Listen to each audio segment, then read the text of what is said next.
This is the Barry Richards Show. WBSM On Demand.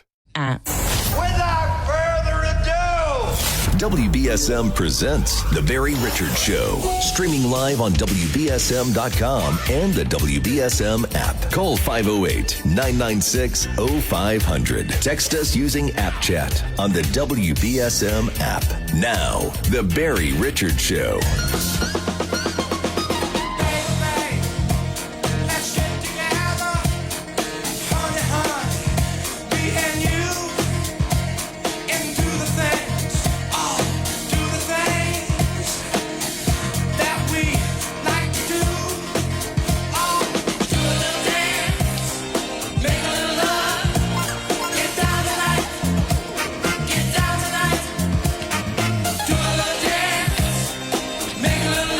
Welcome back to the program. Casey and the Sunshine Band still out there performing after all these years. And if you ever get a chance to see them live, do it. So I'm at the Cape Cod Melody Tent. I don't remember if it was last summer or the summer before. They were fabulous, and I would see them again in a heartbeat. Really, really great show. It was a very hot night in August, and it was hot in the tent. There's no air conditioning in the tent, but everybody was up, and they were getting down tonight, no question about it. Good stuff. Anyway, so Walmart is reporting an increase in sales as shoppers have reportedly been buying more groceries due to rising fast food prices from inflation. Prices are up generally 20% since Biden took office with inflation. Getting too expensive to eat out, so people are doing more grocery shopping. Speaking on CNBC, Walmart Chief Financial Officer John David Rainey said the mega store chain saw an uptick in sales this past quarter as more and more customers have traded out fast food for groceries. It's roughly 4.3 times more expensive to eat out than it was to eat at home, he said. And that's benefiting our business. My wife and I and my son and daughter-in-law ate out late last night. We attended my daughter-in-law's graduation. So proud of her. She scored her master's degree in 1 year, a 2-year program in 1 year from Fitchburg, online, and while she worked a full-time job. And so we went up last night for the commencement ceremony in Fitchburg so she could grab her diploma. And when it was over, late at night, we stopped at a late for me because I'm usually on the couch at 7 o'clock, 7:30. But watching, so we stopped at a Five Guys. It was near the school. Grab a bite to eat. We had to leave New Bedford as soon as I got off there at 3 o'clock yesterday, and it was like we were tied up at the school until after 9 anyway. And so about 9:30 or so, we hit this Five Guys. 60 some odd bucks for 4 of us to eat at Five Guys, and that's a sandwich. And we shared a large fry, not because because of money, but if you've ever been to Five Guys, you get a lot of fries. So we shared a large fry, and each of us had a sandwich and a drink. 60 some odd dollars for that. Can you believe that? So it's understandable that more people are eating home as opposed to going out, and as a result of that, stores like Walmart are seeing a big increase in their profits and sales. 508-996-0500 is the number. I do appreciate you hanging on. You're next on WBSM. Hey, Barry. Hi. Good afternoon. Good. How are you? Hi. Good, thanks. I just wanted to give your callers a reminder. Usually we do this on Memorial Day weekend, but we have this Saturday, the 18th, tomorrow, there's going to be a yard sale benefiting the Smiling Warrior, Fairhaven native, Lance Corporal Matthew Rodriguez, who lost his life in Afghanistan. And each year, the huge yard sale, a lot of people make donations of items, and then they sell, and the money goes to the foundation, the Smiling Warrior Foundation, to benefit local veterans. Is this the thing in Acushnet where everybody, the whole neighborhood does it? Or? No, this one's in Fairhaven. In Fairhaven, and okay. It's on Gillette Road, 61 Gillette Road. Every year it's generally around Memorial Day. So I just wanted to remind everybody it got bumped up. So if they have donations, today's the last day for that, and then tomorrow will be the sale. So thank you for letting me mention that. Yeah, no problem. And the weather's going to be cloudy, but it's not going to rain at all the same, and the temperature's not going to be too bad. So a good day to get out there, and it's a fabulous cause, no question about that. Yes, and it's a good yard sailing day, as long as the wind holds up, because that some years tends to get tricky. Yeah, well, I hope everything goes well. Let us know on Monday how you make out. And people come by sometimes and don't need items and just make donations. It's been a really, really fabulous response. So thanks for everyone who donated, items. And what is the money? What does the money go to? What is it going to be used for? So it's for the Smiling Warrior Matthew Rodriguez Foundation, and they've done lots of different things with the money. It stays local for veterans. There have been veterans over the years that have needed, unfortunately, to raise their own money for prosthetics, so they can donate to a particular person, know where the money's going, and they have the playground at the airport up right here in New Bedford, and sometimes they make upgrades and maintenance and additions to that playground. And you can go right on the website and see, what they do with the money each year in honor of Matthew. Yeah, great stuff. Nice playground too at the airport. It's adorable. It really is. Yeah, top notch.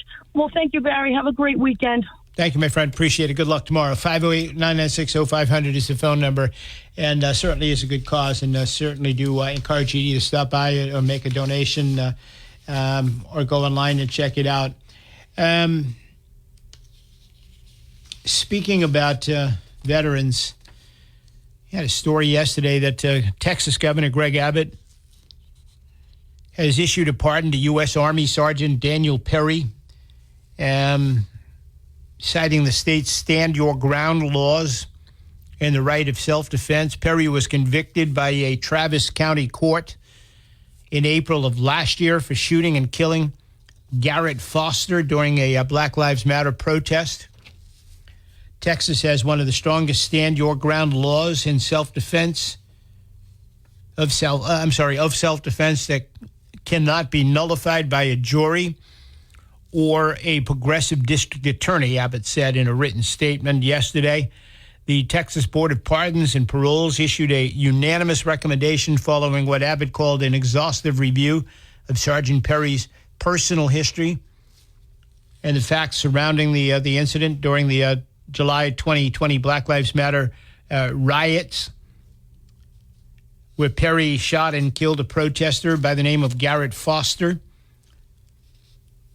The Texas Board of Pardons and Paroles conducted an exhaustive review of U.S. Army Sergeant Daniel Perry's personal history and the facts surrounding the July 2020 incident and recommended a full pardon and restoration of full civil rights of citizenship, Abbott said.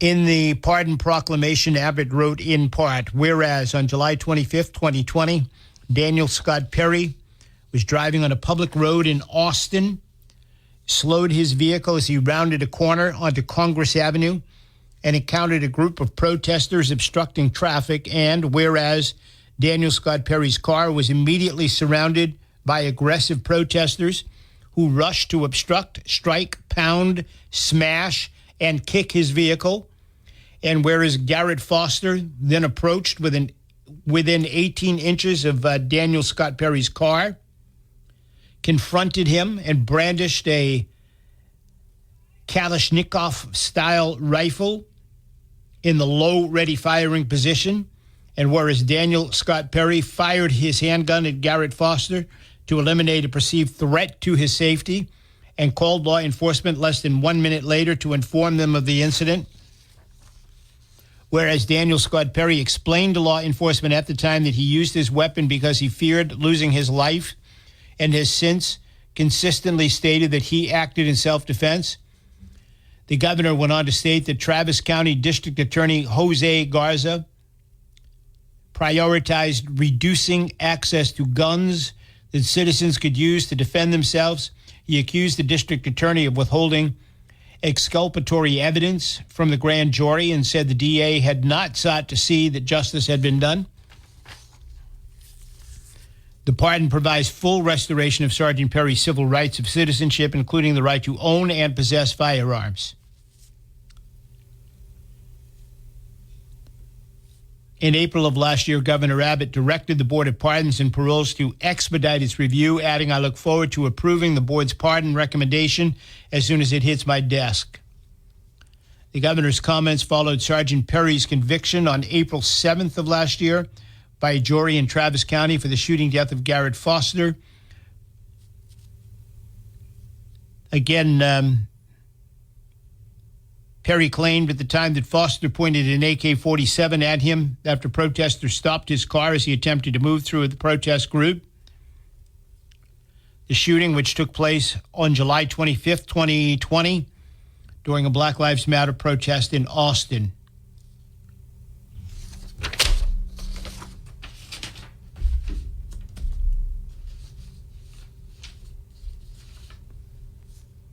Congratulations to Sergeant Perry, not only for ridding the world of scum, but for having your record expunged and cleared and your rights restored to you as an American citizen, as a service representative who defended his own life because he has a right to do that. You have a right to do that. Somebody points an AK-47 at you while their cohorts are kicking. Remember, these were the peaceful protests. Remember the peaceful protests. Yeah.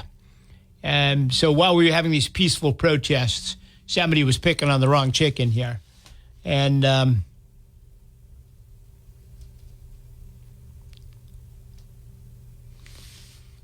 wrong chicken was U.S. Army Sergeant Daniel Perry. He fought back,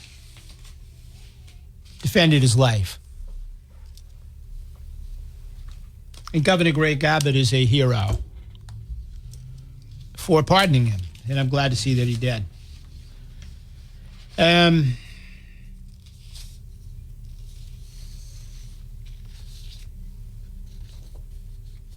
A socialist member of Chicago's city council believes that the idea of using police to ensure safe streets and punishing criminals is racist, while calling America a garbage society.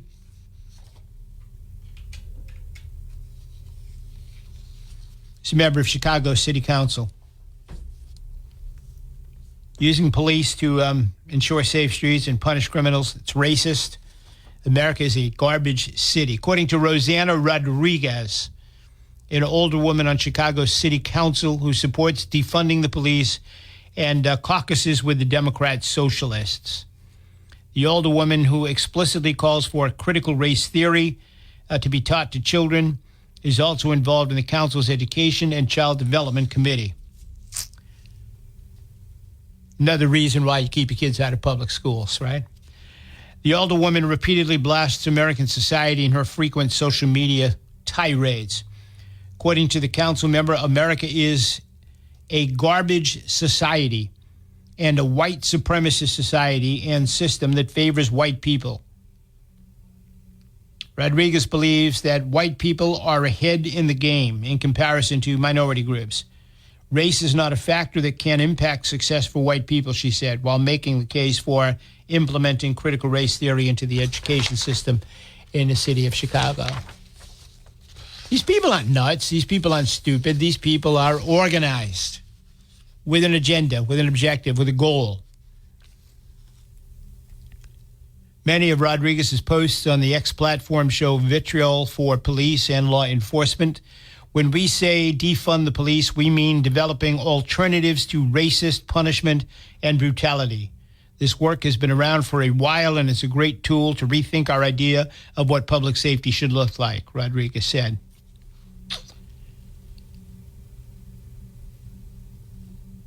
She said that police are there to maintain, quote-unquote, white power. Policing and the entire criminal justice system are themselves essential to maintaining white power and control. Changing the culture of policing would require getting rid of the soil in which it grows. Changing the culture of policing necessitates eradicating white supremacy.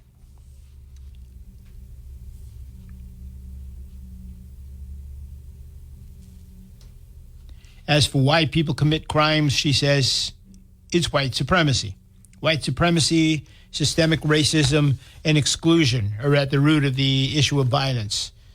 If we want it to end, we have to commit to dismantling white supremacist structures and fight for equity, she said.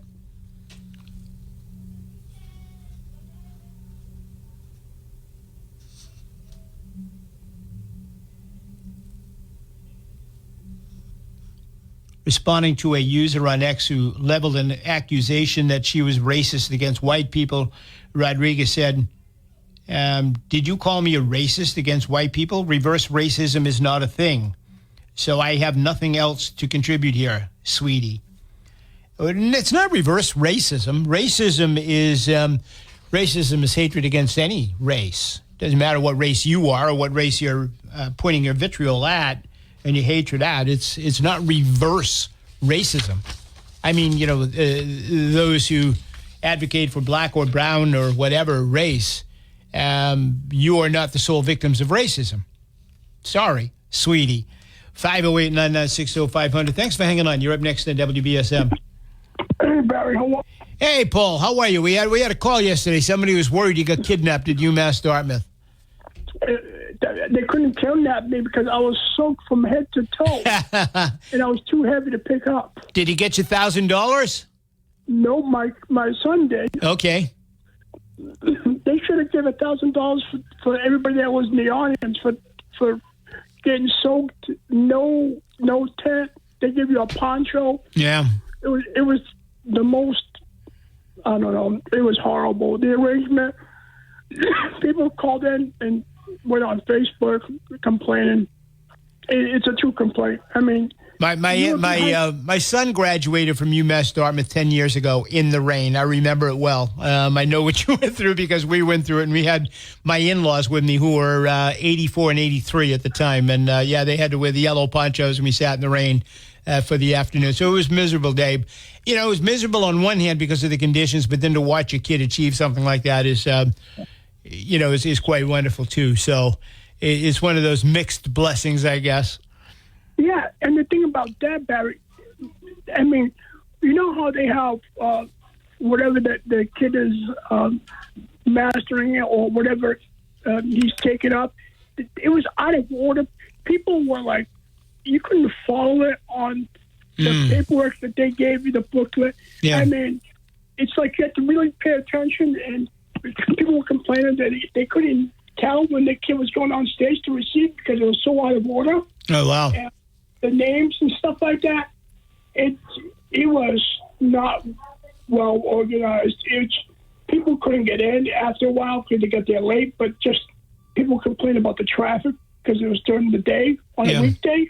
Why can't they have that stuff on a Saturday? I mean, they used to have them on Sunday years ago. I don't know why they don't do that anymore. But, the thing is, a lot of folks were complaining that it wasn't canceled and rescheduled, but you can't do that. I mean, people come from all over the country to go to that because the kids come from all over. And, I mentioned that we went last night to Fitchburg University because my daughter-in-law got her master's degree from there last night. So we went out for the graduation. What we found amazing was that at least half, if not more, of the students there and the people there were foreign-born. And I would say that in the booklet, in terms of the people getting their master's degrees, it was just for masters last night, that at least half of them were from India. And a lot of them were there, and families traveled there for it. A lot of them were not. I guess they'll get it in the mail or whatever, but maybe they took their courses online. I found it amazing, the number of people. I mean, page after page, you're following the names along and everything, where these people are from. And the numbers of people from Africa, African countries, from Pakistan, but the vast majority seem more from India.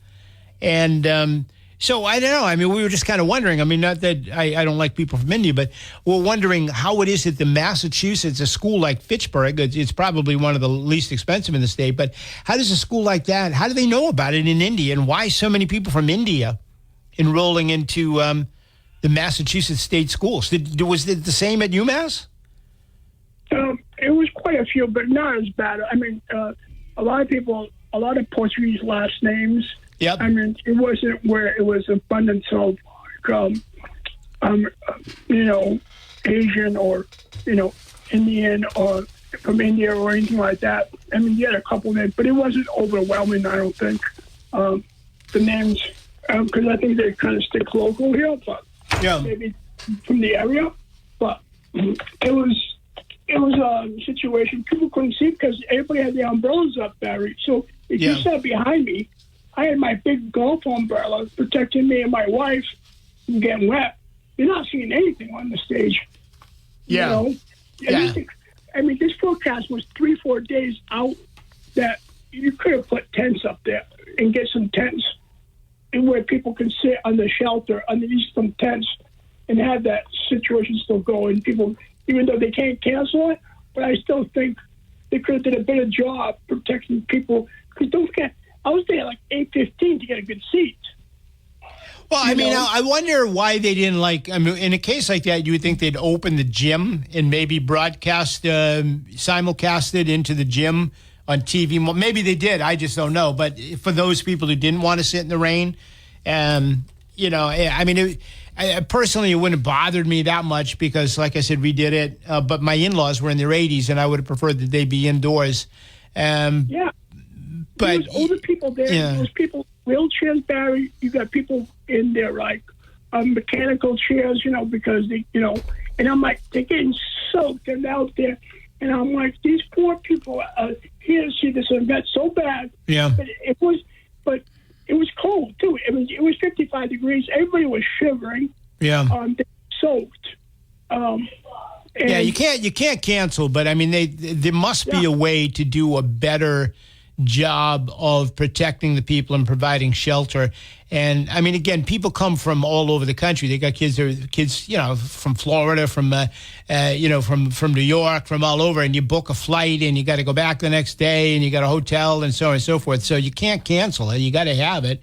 And but there needs to be a better way to address it. Thank you, Paul. I'm going to hold you right there. I appreciate it. And to the point I was making with Paul, the story crossed the wire this morning, and I hadn't even had a chance to read it, but it caught my attention, so I printed it out, and I'm going to read it later on. But the headline of it is Joe Biden's deputies draft plan for more migrants to take graduates' careers.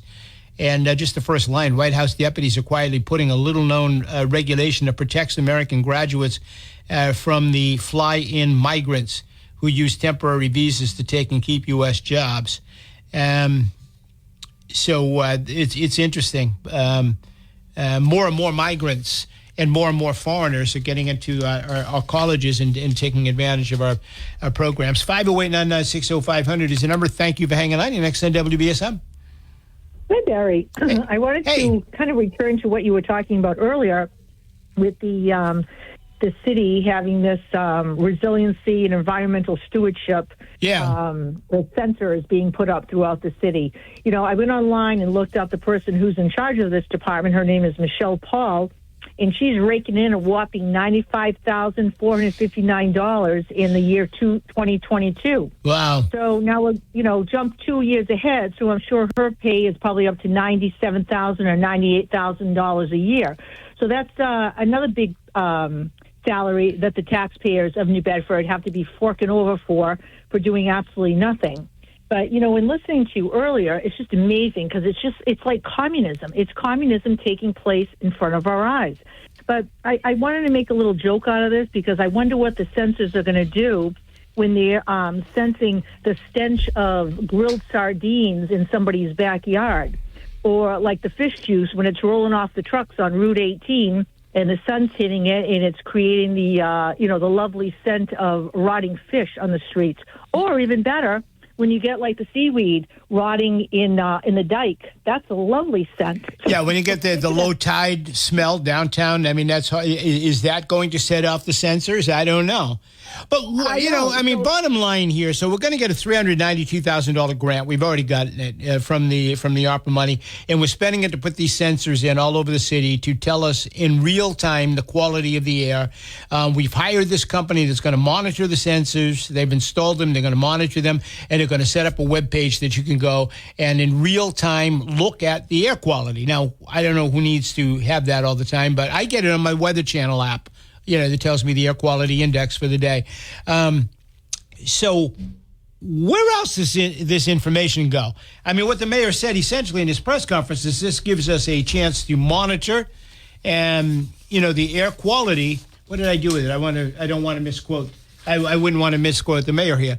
He said, data will be collected on air quality levels across the city to guide policy decisions and drive climate action to bring cleaner air to New Bedford. How does the mayor of New Bedford bring cleaner air to the city? How does he do that?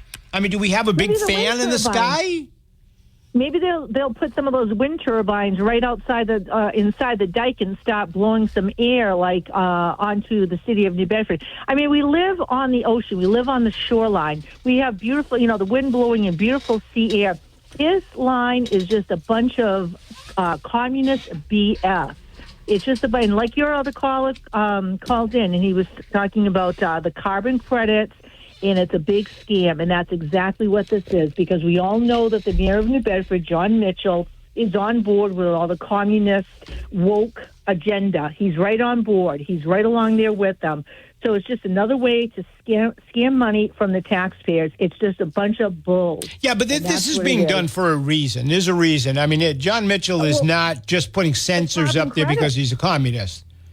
Yeah. Oh, it's being done for a reason. It's being done for a reason so they can probably, tax people more or do something with it. They got something up their sleeve. And you were talking about the state of the transportation director in Mass. Her name, remember, Monica Tibbetts-Nutt? Yeah. Tibbetts-Nutt. Yeah, that's the nut. So, they're all working in cahoots together to find out ways to generate a cash revenue to pay for all these illegal blood. Well, I don't even think it has nothing to do with taxes, because there's no tax revenue to be had from this. You can't tax people for having. Not yet. What this has to do, in my view, is something even more nefarious than that.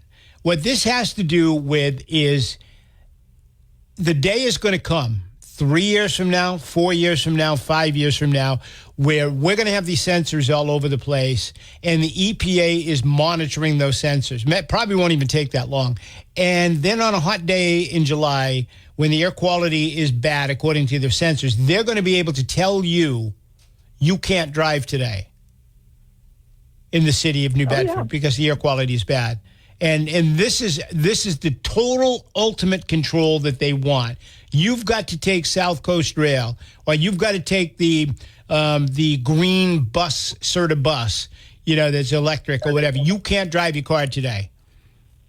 Barry, do you know that on Cape Cod, they gave the Cape Light Compact, I think it was a $5 million grant to pay up to 80% of the purchase of electric bikes for low-income residents on Cape Cod. They put an article about this in the Cape Cod Times on the front page, and they were Cape Cod Compact was swamped with people, because you could get an e-bike and pay peanuts for it. You could get a beautiful brand new e-bike, which is usually a $2,000 bike, and you could pay $25 for it and get a brand new bike. So that's what they're doing. When you look at every aspect, they've got every little detail covered. They want you on an electric bike. They want you to be riding the Serta bikes. That's why they put all the bike paths down all over the streets.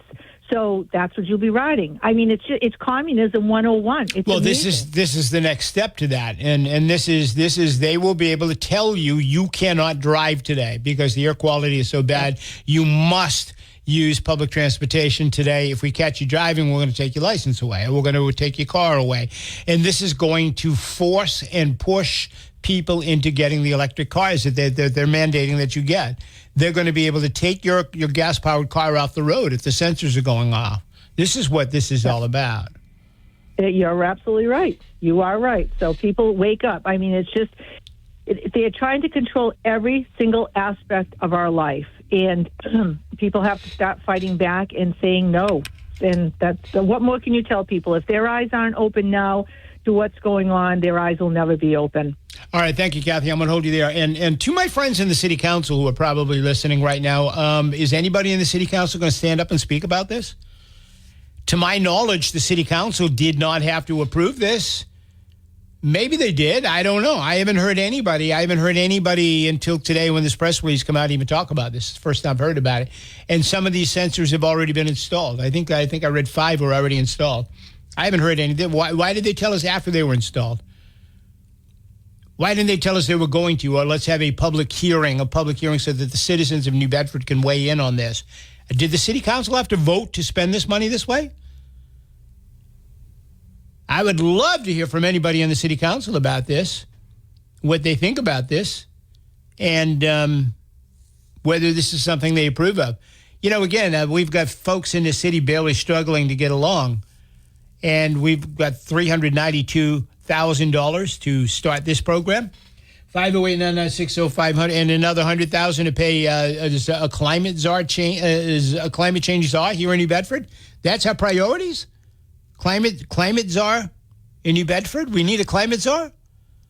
508-996-0500. We're back after this. Stay tuned. Your calls are next. On pad, in with the pillow under their pillow. Now he said this past Sunday that the shredding truck would be at on May 18th would be at Bristol County Bank at 70 North Front Street. Well, just to confirm. I don't like to be a nay-doer, but just to confirm, I called 5 different city departments, and they knew nothing.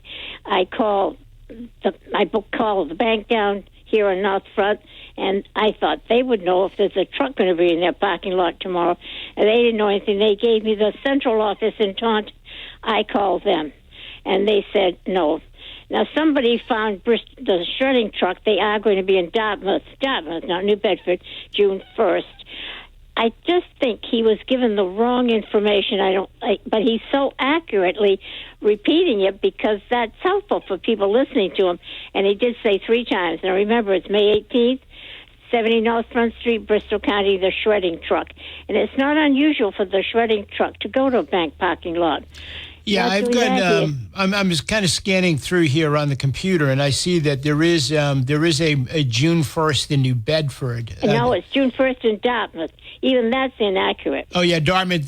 Here we go at the Dartmouth Highway Department. 976 Russell. Yes, it's in Dartmouth, Russell. That's not here. It's in Dartmouth. But all right. So where did he say it was going to be? New Bedford. That's what he said. Okay. It is not. And you can check all the 5 different places I tried in City Hall. It takes patience to do that.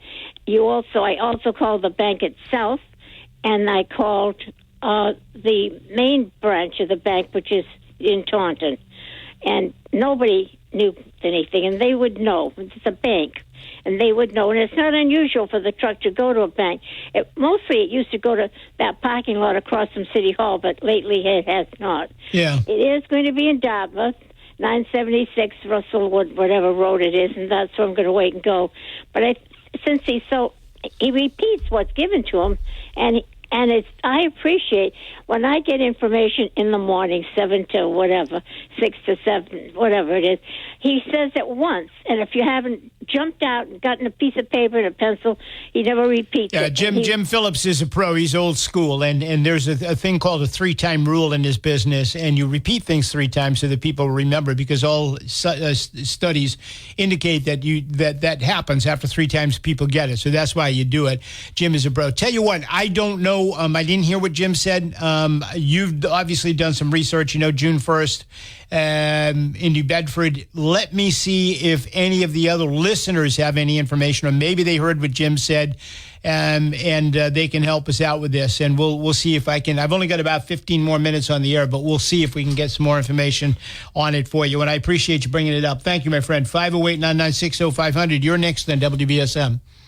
Barry, how are you today? Good. How are you, sir? Not too bad. Barry, do you know when the city will be having the next city meeting or whatever where the public could show up, or is it that the public still cannot show up or whatever? Do you know when that next meeting going to be at? I know there's one. My friend Paul that was on, he was informed me they're going to have something over there at Pulaski School next Tuesday at 7:00. But I was curious about with the city council when they have their meetings, where if the public is still available to show up, and when that date would be. They have the in-person meetings now. Although some of the committees are meeting,